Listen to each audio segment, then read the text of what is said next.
नमस्कार, मी भीमराव कडाळे पाटील, बीकेपी मराठीमध्ये आपलं सर्वांचं स्वागत. आज नवीन दिवस, नवीन विषय, नवीन दिवसाची नवीन अशी चर्चा.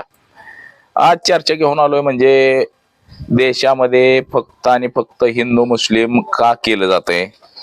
एकाच देशात राहणारे सगळे सट्टेबट्टे, मग तो मुस्लिम असू द्या, हिंदू असू द्या, बौद्ध असू द्या, ख्रिश्चन असू द्या, पारशी, ईसाई, शीख, सगळे एकाच देशामध्ये राहणार आहेत. बर, कोणच देश सोडून जाणार नाही. मग एकमेकाला उचकवण्याचं काम किंवा एकमेकाच्या धर्मावरती टीका टिप्पणी करण्याचं काम का केलं जातंय. हे सरकार पुरस्कृत आहे का हे सगळं दुसऱ्या धर्मावर टीका टिप्पणी करणं. आपण पाठीमागच्या काही काळामध्ये बघितलं होतं की ख्रिश्चन धर्माला टार्गेट केलं जातं, पादरींना. त्याचबरोबर मुस्लिम धर्मातल्या काही लोकांना टार्गेट केलं जातं. म्हणजे मूळ मुद्दे जे आहेत हे बाजूला ठेवले जातात. मूळ मुद्द्यांवरती चर्चा केली जात नाही, परंतु फक्त जाती धर्मावरती. या देशामध्ये हिंदू बहुसंख्य नाही, म्हणजे दलित, अल्पसंख्याक हे बरेच सगळे धरून जवळपास 78-79% दलित पकडून हिंदूंचं प्रमाण जातंय. त्यामध्ये जर दलित जर म्हटला की आम्ही बौद्ध आहे सगळे जर म्हटले तर मात्र 20% त्याच्यातून कमी होईल. म्हणजे साधारण 60% हिंदू समाज येईल, 60-65%. आता हे सगळं असताना म्हणजे 79% हिंदू समाज आहे, तरी सुद्धा हिंदू खत्रेमध्ये म्हटलं जातं. जसं आपण पाहिलं की महाराष्ट्रामध्ये 3-4 आमदार आहेत. आमदार नितेश राणे असेल, संग्राम जगताप असेल, गोपीचंद पडळकर असेल किंवा महेश लांडगे असेल. ही अशी लोक का सोडली गेलेली आहेत की बाबा फक्त आणि फक्त ही लोक जातीय धर्मावरती टीका टिप्पणी करतात. आपण पाठीमागचे पण काय व्हिडिओ पाहिले असतील की कसं मुसलमानांना उचकवलं जातं, लांड्या म्हटलं जातं, दाढीवाला म्हटलं जातं, बोकड्या म्हटलं जातं. आता त्या इराणच्या राष्ट्राध्यक्षाला सुद्धा असंच हिंदुत्ववादी संघटनांच्या म्हणजे भारतीय जनता पक्षाच्या लोकांकडनं बोकड्या म्हटलं गेलं. म्हणजे त्याच देशांकडनं आपल्याला तेल, पेट्रोल, डिझेल, गॅस हे येतंय आणि आपण त्यांच्यावरतीच टीका टिप्पणी करतोय. हे कितपत योग्य आहे. तर याच विषयाची आज चर्चा घेऊन आलोय. तर चला, सर्वप्रथम आपण जर चॅनल सबस्क्राईब केला नसेल तर चॅनल सबस्क्राईब करावा ही सर्वांना विनंती. आणि चला चर्चेला सुरुवात करूया. महाराष्ट्रामध्ये आणि देशामध्ये आखाती देशातून म्हणजे जे मुस्लिम देश आहेत या मुस्लिम देशातूनच पेट्रोल, डिझेल आणि गॅस येते. आणि आपली भारतातली सुद्धा बहुसंख्येने लोक ही या देशांमध्ये कामाला आहेत. दुबई असेल, शारजा असेल, कतार असेल, अरब देश जे आहेत, इराण, इराक या देशांमध्ये भारतीय कामगारांची संख्या सुद्धा मोठ्या प्रमाणामध्ये आहे. आणि हे सगळं असताना म्हणजे तिकडून जर आपल्याला पेट्रोल, डिझेल जर नाही आलं तर आपल्या देशामध्ये एकही वाहन चालणार नाही, सगळं जाग्याला ठप्प होईल. गॅस नाही आला तर माणसं उपाशी मरतील. हे सगळं असताना सुद्धा भारतामध्ये भारतीय जनता पक्षाचं सरकार आहे, म्हणजे हिंदूंचं सरकार आहे. 21 राज्यांमध्ये हिंदूंचं सरकार आहे. त्याचबरोबर इतर राज्यांमध्ये सुद्धा हिंदूंचंच सरकार आहे. कुठं मुसलमानांचं सरकार आपल्याला एखादं राज्य, समजा जम्मू काश्मीर सारखं राज्य वगळता इतर कुठं आपल्याला दिसत नाही. मग हे सगळं असताना सुद्धा हिंदू खत्र्यामध्ये आहे म्हणून मुसलमानांवरती टीका टिप्पणी कशा संदर्भामध्ये केली जाते. म्हणजे जेव्हा जेव्हा भारतीय जनता पक्ष सत्तेवरती येतो तेव्हा तेव्हा मुसलमान टार्गेट केला जातो, दलित टार्गेट केला जातो, आदिवासी टार्गेट केला जातो, त्याचबरोबर ख्रिश्चन टार्गेट केला जातो. जे या देशातले इतर धर्म आहेत हिंदू धर्म सोडून सगळ्या धर्मांना टार्गेट केलं जातं. आता पाठीमागच्या काळामध्ये बघा ख्रिश्चनांचा सण होता, त्याच्यामध्ये आपण पाहिले ते ख्रिश्चन समाजाच्या विरोधामध्ये कसे व्हिडिओ बनवले गेले. पादरींना त्यांच्या ख्रिसमसच्या दिवशी तिथं जाऊन धमक्या देण्यात आल्या, मारहाण करण्यात आली. अनेक ठिकाणी ख्रिश्चनचा सण साजरा करायचा नाही या देशामध्ये. या देशाला भारतीय संविधानानं सगळ्या जाती धर्माला बांधून ठेवलेलं आहे. जे देशामध्ये 8-9 धर्म आहेत ह्या सगळ्यांना भारतीय संविधानानं बांधून ठेवलेलं आहे. मग हे असं करणारी फार मोजकी लोक आहेत. सगळेच हिंदू अशा पद्धतीनं लोकांवरती अन्याय अत्याचार करत नाहीत, की म्हणजे इतर धर्माला कमी लेखत नाहीत. आता बुद्धिस्ट धर्म आहे, बौद्ध धर्म आहे, बौद्ध धर्माला दलित समाज बऱ्यापैकी फॉलो करतो. ख्रिश्चन धर्म आहे, ख्रिश्चन समाज फॉलो करतो. ख्रिश्चन म्हटलं की तामिळनाडू, केरळ या पट्ट्यामध्ये आपल्याला ख्रिश्चन समाज सर्वाधिक दिसतो. हिंदू म्हटलं म्हणजे हिंदुत्ववादाचं उदो करणारी लोक म्हटलं की भारतीय जनता पक्षाचं ज्या ज्या राज्यामध्ये सरकार आहे त्या त्या राज्यामध्ये गोरक्षक तयार होतात, हिंदू रक्षक तयार होतात. बजरंग दल, विश्व हिंदू परिषद ह्यांचं म्हणजे बी उगवल्यासारखं उगवतं. हिंदूवरती हिंदूने अत्याचार केला तर त्यावरती हिंदू काहीच बोलणार नाही. जसं की बाबा आता अशोक खराताचं प्रकरण निघलंय नाशिकचं, या ठिकाणावरती या विषयावरती एकही हिंदुत्ववादी नेता बोलणार नाही. किंवा त्या मुंबईमध्ये एका महाराजानं लहान मुलींवरती लैंगिक अत्याचार केलं, तसंच अनेक ठिकाणी हे जे भोंदू महाराज आहेत हे लहान लहान मुलींवरती लैंगिक अत्याचार करतात, त्यावरती एकही हिंदुत्ववादी नेता अजिबात बोलणार नाही. फक्त इतर धर्माच्या लोकांनी जर काय केलं तर त्याच्यावरती मात्र बोललं जातं. आता हिंदू राष्ट्र घोषित करा म्हणून अनेक जण उठतात, हिंदू राष्ट्र घोषित करा, हिंदू राष्ट्र घोषित करा, हिंदू राष्ट्र घोषित करा. परंतु केंद्रातलं सरकार हिंदूंचं, राज्यांचं सरकार हिंदूंचं, तरी सुद्धा हिंदू राष्ट्र घोषित करायला अडचणी निर्माण होतात, असं सुद्धा आपल्याला एकंदरीत दिसतंय. आता हे कालचा तुम्हाला बघा, भारतीय जनता पक्षाचा एक आमदार अक्षरशः म्हणजे मुस्लिम समाजाचे जे मस्जिद आहे किंवा त्याला आपण दर्गा मस्जिद म्हणतो, त्या मशिदीकडे बाण मारतो. म्हणजे हा आहे राष्ट्रवादी काँग्रेसचा आमदार संग्राम जगताप, अहमदनगरचा, म्हणजे अहिल्यानगरचा नामकरण झालेला. आता हा मशिदीकडे बाण मारतोय. म्हणजे आमदार महोदयाला निवडून लोकांनी कशासाठी दिलंय? की जनतेची सेवा करण्यासाठी दिलंय. तुम्ही जनतेची कामं करा, आता ह्याच्यासाठी दिलंय. आता हे बघा, ह्या कार्यक्रमामध्ये मशिदीच्या पुढचा हा गोंधळ आहे.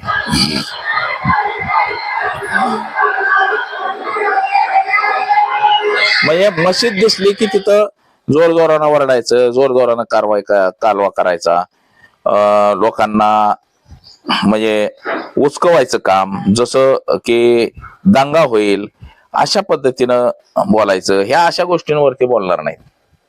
म्हणजे हिंदूच लोकांनी जे काही कृत्य केलं त्याच्यावरती, आता ह्या गोष्टीवरती कोणी बोलणार नाही.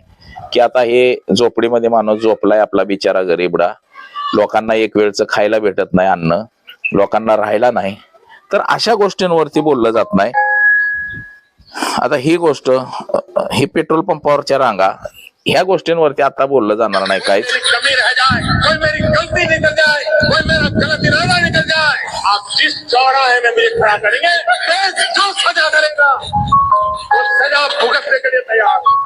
ह्या गोष्टींवरती बोललं जात नाही. किंवा बघा, आता हे आपण पाहिलेलाच आहे हा व्हिडिओ, तर कशा पद्धतीनं गोंधळ हे केलं जातं. आता दुसरा एक व्हिडिओ आहे माझ्याकडे, तो पण तुम्हाला मी दाखवतो.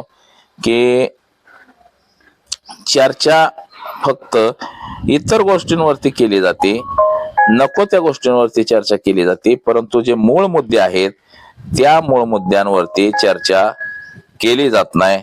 आमच्या महाराष्ट्रातले बघा, जे हिंदू रक्षक आहेत, स्वतःला स्वयंघोषित हिंदू रक्षक, आज हे भारतीय जनता पक्षाचं सरकार आहे म्हणून हे चार तुम्हाला मुस्लिम समाजाच्या विरोधात बोलताना दिसतात. परंतु जेव्हा सरकार बदलेल केंद्रातलं, तेव्हा ही लोक कुठे दिसणार नाही.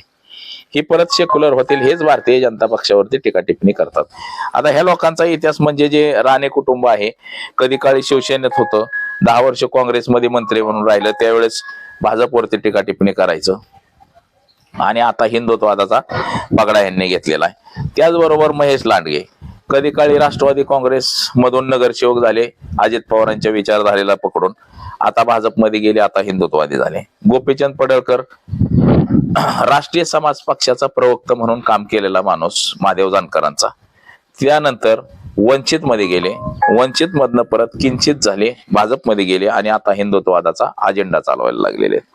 पुन्हा संग्राम जगताप, जे अजित पवारांच्या विचारधारेवर, म्हणजे सेक्युलर विचारधारेवरती राष्ट्रवादी काँग्रेसचं काम करत होते, आता अचानक मंत्रीपद मिळावं म्हणून हिंदुत्ववाद पकडलेला आहे.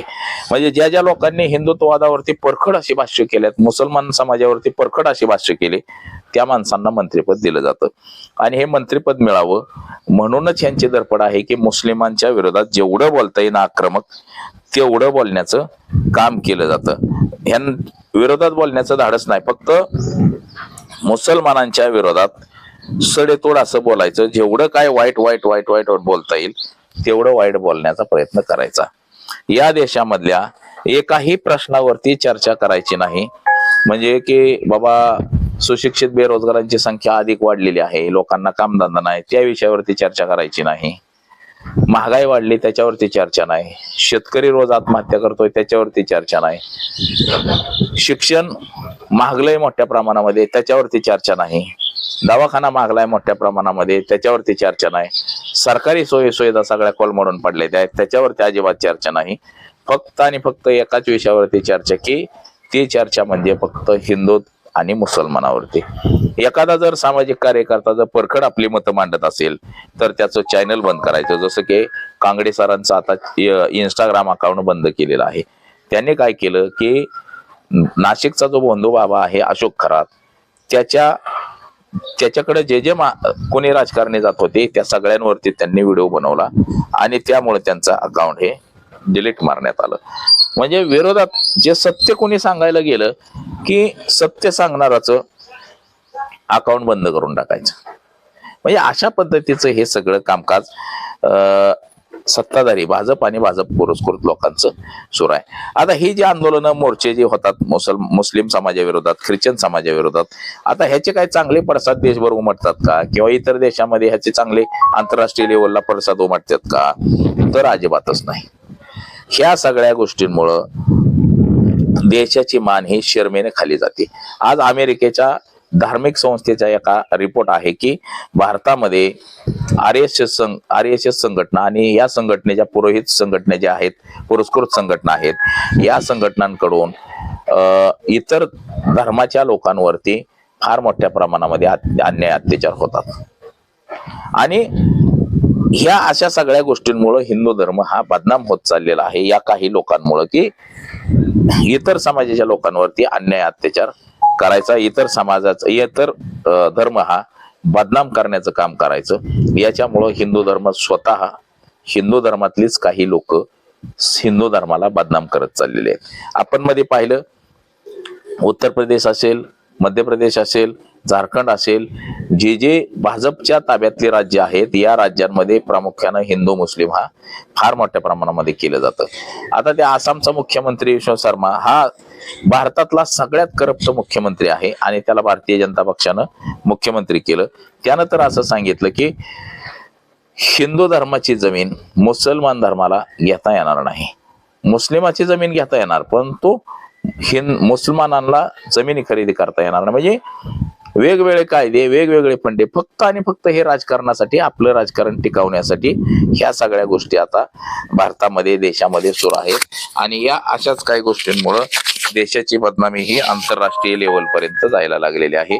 आंतरराष्ट्रीय लेवलला हिंदू धर्म बदनाम होत चाललेला आहे, त्याचबरोबर देश सुद्धा बदनाम होत चाललेला आहे अशाच काही गोष्टींमुळं. आता जर विकासाचा जर अजेंडा राबवला गेला असता तरी सुद्धा लोकांनी निवडून दिलंच असतं ना, यांना निवडून दिलंच असतं भारतीय जनता पक्षाला. परंतु भारतीय जनता पक्षाचा जो छुपा अजेंडा आहे हिंदुत्ववादाचा, हिंदू राष्ट्र बनवण्याबद्दल कोणाचं हे दुमत नाही, हिंदू राष्ट्र बनवा, परंतु जे इतर धर्माची जी लोक आहेत, बौद्ध आहे, ख्रिश्चन आहे, पारशी आहे, ईसाई आहे, शीख आहे, या धर्माचं काय करणार. आता आपण जर तामिळनाडूमध्ये गेलो तर तिथं सर्वाधिक आपल्याला ख्रिश्चन लोक दिसतील. आपल्याला केरळमध्ये गेलो ख्रिश्चन धर्माची लोक जास्त दिसतील.